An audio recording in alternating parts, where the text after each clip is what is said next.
What is up, everybody? Jeremy Ice and Fire here, and welcome back to the channel.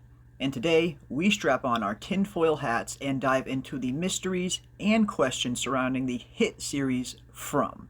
And I know there are still a ton of mysteries still surrounding this show, but today we are going to focus in on one particular topic, and that is how exactly can our survivors start to go on the offensive? In other words, it is time for a monster hunt. Up until this point on From, the monsters have been incredibly formidable, seemingly indestructible in some cases. We have seen that even gunshots won't affect them, as they simply shrug them right off. But just how indestructible are these monsters at the end of the day, and do they have any potential vulnerabilities that the survivors could exploit? And today we take a look at exactly that, because I believe the survivors already have all of the tools they need in their possession to potentially start fighting back. Starting with the most obvious and seemingly the only form of protection that we have seen against the monsters thus far, and that is the mysterious talismans that Boyd finds in Season 1. But what exactly are these talismans, and what exactly makes them special? Are they simply just random rocks with runic symbols on them, or is there a little bit more to it? And if it is just simple carvings, why have we not seen any of the survivors attempt to replicate some of these talismans? If all that is needed is some of these runic symbols to be carved on a random rock, then potentially the survivors could create a ton more talismans, endless in fact. And I'm really hoping that sooner or later one of the characters on the show starts to investigate these talismans a little bit more and potentially get some answers as to what exactly makes them tick. But definitely let me know down in the comment section below, what do you think? Are these talismans a little bit more special, or can one simply replicate them by carving the same runic symbols?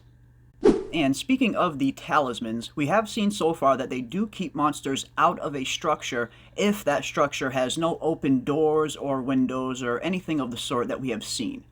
But what if potentially they could do a little bit more than just keep the monsters out? What if you could potentially use a talisman to trap a monster inside a room? We still know next to nothing about what these monsters really are, their true origin, and what makes them tick, or if they can even be hurt to begin with. But I do get the feeling if one of the survivors were to manage to lure one of the monsters inside a room with a talisman already hanging up and shut the door while it was inside, they could potentially trap that monster inside a room. And there we could potentially start to get some answers. Because at some point, the survivors do have to go on the offensive at one point. We do have to get some answers about what is going on, and this could be a perfect way to set that up. Our survivors going out there, setting a trap, capturing one of these monsters, and interrogating it to finally get some answers. And hopefully, it's the smiley monster, because he is just absolutely creepy. But let's say all of that does work. How exactly would our survivors get said answers from the monster? It's not exactly like they can enter the room with it and interrogate it physically. Up until this point, the humans have proven to be no match physically for the monsters. Without a little bit of help, anyway.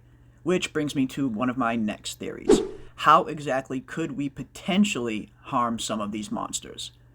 As we said earlier, it seems like they are near indestructible at this point. We haven't seen them come out during the day, so we don't know exactly how sunlight can affect them, if they just don't like coming out during the day, or if the sunlight can actually do them harm. But we do see a potential clue that is in the intro sequence of the show. There is one point where you see one of the drawings that looks awful lot like a humanoid figure on fire. And this just potentially leads me to believe that maybe the monsters could in fact be hurt by fire, or maybe other elements. We still have no idea how the monsters would react to water, if they can swim, or anything like that. It would be interesting to see how they react to a body of water. And for that matter, it'd be pretty interesting to see how they react to fire in and of itself. As far as I can recall, we haven't seen any of the monsters get anywhere close to fire. We have seen them in the rain in the past, but we haven't seen them get close to any fire that I know. Boyd, of course, did have that torch when he was just escaping from where Martin was after he got infected, but he doused the torch very fast before the monsters got close, so we didn't really get to see how they would react to fire yet. But I have a feeling fire could potentially harm them. And then, of course, there is the sunlight. Now, I know some people seem to think that these creatures are just elaborate versions of vampires, but I tend to think there's something different. Hopefully that these are a new monster that we haven't even seen before. I tend to think they are. But could they potentially be hurt by sunlight, or do they just not like sunlight?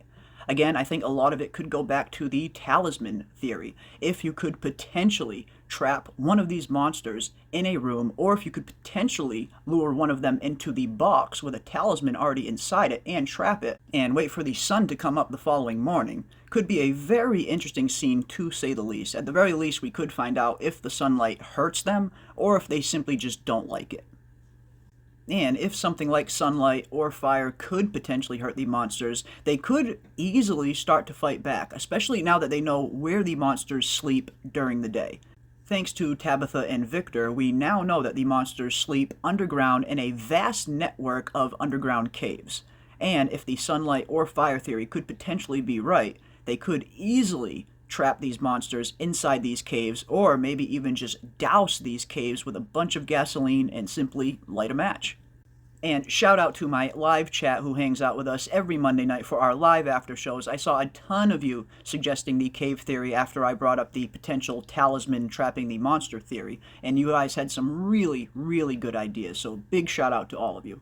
It really has been an absolute blast discussing this show with you guys week in and week out, whether it's in the comment section or whether it's in the live chat for the after shows. You guys have made this show 10 times more enjoyable, and for just generally making the fandom that much better overall. You all have been incredibly welcoming and incredibly cool, and I can't thank you enough from the bottom of my heart. It makes this show and this fandom even that much better. And shout out to the cast of From as well. They have been incredibly interactive with all of the fans. They live tweet when the episode airs every Sunday night at 9 p.m. So if you guys are not following the cast and crew, definitely give them a follow over on Twitter, because they are always live tweeting, and it is a ton of fun to watch the episode with them live. But that is going to do it for us today. Definitely leave your thoughts and your comments down below on your way out. And don't forget to hit that like, subscribe, and hit that bell for notifications to stay up to date on all of our upcoming content, as we will be covering all things From. And don't forget to come hang out with us live every Monday night at 10 p.m. Eastern for our live after show, where we dive into the latest episodes and the show's biggest mysteries. And as always, I want to thank everybody out there for watching, and we will see you on the next one.